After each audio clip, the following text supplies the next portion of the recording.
Oke, kita sambung lagi kelanjutan dari novel Player Who Return After 10,000 Years. Setelah beberapa saat, Guild Red Rose pun menyiapkan sebuah pesawat untuk menuju ke Cina.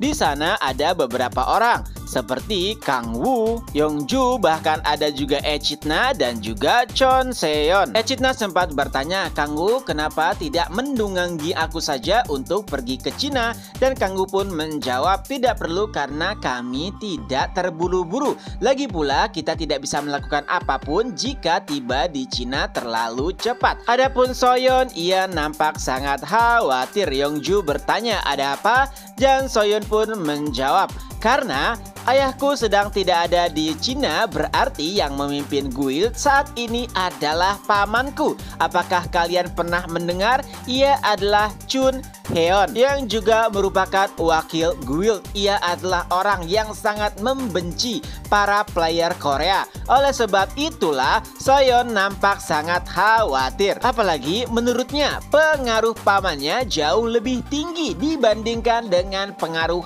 ayahnya. Dan tak lama kemudian mereka akhirnya pun tiba di Cina. Nah, rencana awalnya sebenarnya mereka akan berkumpul dengan para guild Cina untuk membahas apa yang akan mereka lakukan saat melawan monster iblis. Tapi nampak sebuah kerumunan tepat di depan sebuah pintu besar di mana di dalamnya terjadi perkumpulan. Yongju melihat, oh, itu adalah orang-orang dari guild Onuri dan Sanare. Itu juga merupakan guild terbesar di Korea.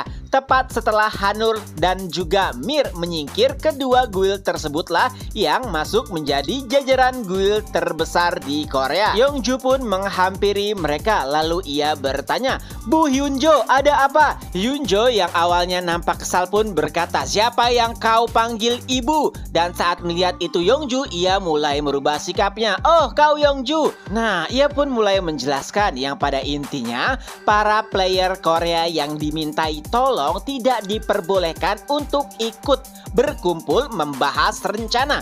Itu adalah hal yang sangat menjengkelkan, padahal mereka jauh-jauh datang ke Cina. Tentunya itu membuat Yongju sangat kesal. Ia bahkan ingin menerobos masuk, tapi para penjaga menghentikannya dan berkata tidak diperbolehkan masuk. Dan jika kalian memaksa, mungkin hubungan player Cina dan Korea akan semakin memanas ataupun memburuk. Awalnya, Soyeon ingin menengahkan dan berkata, jika ayahku tahu pastinya kalian akan dalam masalah. Tapi para penjaga tersebut tidak bergeming karena saat itu Chun Mujin sedang absen dan mereka harus menuruti perkataan Chun Heon. Akhirnya apa yang ditakuti oleh Seon pun terjadi. Tapi saat itu seseorang berjalan dengan santai. Ia berkata, tenang saja, aku akan mengurusnya. Itu adalah Kang Wu. Dan tentu saja mereka sudah tahu apa yang akan terjadi. Pertama, Kang Wu menghajar kedua penjaga hingga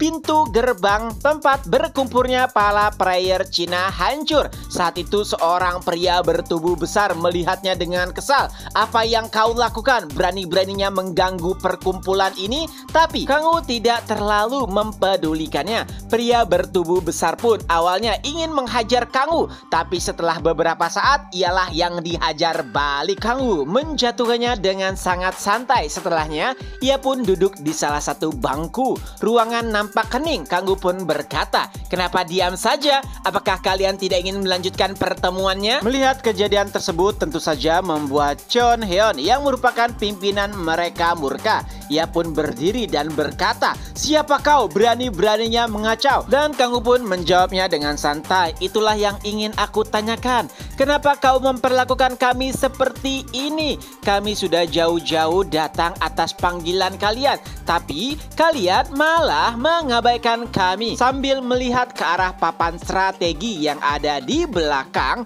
Chon Hyun, Kang Wu pun berkata, sebetulnya aku tidak ingin mengatakan ini.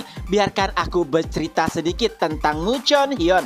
Ada seorang kakak beradik di mana kakaknya sangatlah jenius. Seberapa kuat pun adiknya ingin mengejarnya, ia tidak pernah melampauinya. Dan datanglah suatu waktu untuk membuktikan kepada semua orang jika sang adik sebenarnya juga berbakat seperti kakaknya. Oleh sebab itulah si adik ingin memimpin pertarungan dan menempatkan para player Korea di belakang. Tentu saja itu menunjukkan jika pertarungan berakhir ialah yang paling berjasa. Intinya guild 1000 pedang itu berada di paling depan dan para guild Korea itu berada di paling belakang, tepat di depan mereka yang membawa supply. Dari posisinya aja udah jelas kan bahwa Korea itu dianggap sebagai ban serep oleh para player Cina. Penjelasan tersebut membuat semua orang terdiam, termasuk Chon Hyun.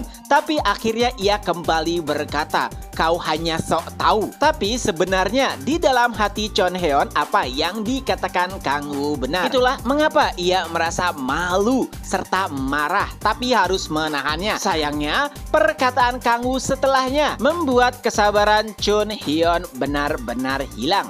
Kang Woo bahkan sampai berkata, "Aku tidak punya banyak waktu. Jika kau ingin melakukannya, lakukan saja." Dan setelahnya hanya butuh waktu 5 detik.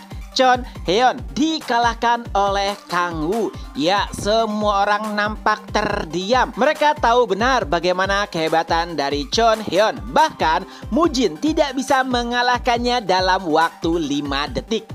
Setelahnya, Kang Woo pun kembali berkata, "Baiklah, pada kondisi seperti ini aku yakin kita tidak bisa bekerja sama dengan baik. Oleh sebab itu, mari kita bekerja pada porsinya masing-masing atau membagi 2 bagian. Pertama, bagian yang dipimpin oleh Cina dan bagian yang dipimpin oleh Korea."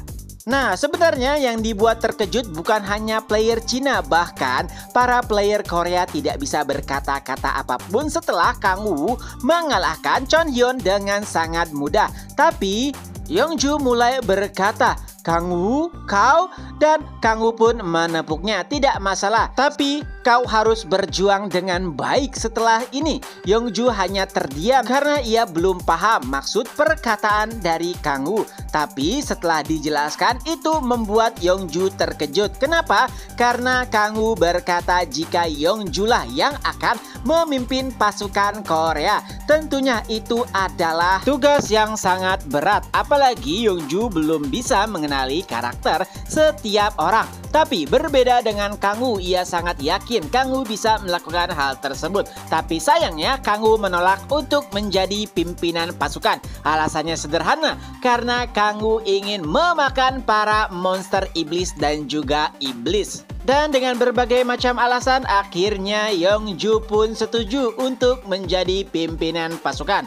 Beberapa saat kemudian, setelah menyusun beberapa strategi, pasukan Korea pun berkumpul di suatu tempat. Tentunya mereka menunggu kedatangan para monster. Sebelum bertarung, ia bertanya kepada seseorang bagaimana kondisinya, dan orang tersebut pun berkata, "Parah, ini hampir sama seperti kejadian pertama kali munculnya gerbang di dunia." Semua orang nampak sangat khawatir kecuali Kang Woo. Ia terlihat sangat tenang. Tepat sebelum berperang, Hansul menawarkan makanan kepada Kang Woo. Karena ia tahu Kang Woo mungkin tidak terlalu suka dengan makanan Cina. Tapi Kang Woo menolak. Ia berkata, "Aku sudah kenyang. Berikan saja kepada Echidna." Hansul bertanya, "Apakah kau sudah makan?" Kang Woo menjawab, "Tidak." Tapi melihat para monster iblis dan juga iblis yang bersiap untuk ia lahap, Kang Woo tiba-tiba terasa menjadi sangat kenyang. Ya, pertempuran melawan monster pun akan segera dimulai. Chapter pun berakhir. Nah, itulah kelanjutan dari novel Player Who Return After 10,000 Years. Semoga terhibur. Ketemu lagi di next video. Bye-bye.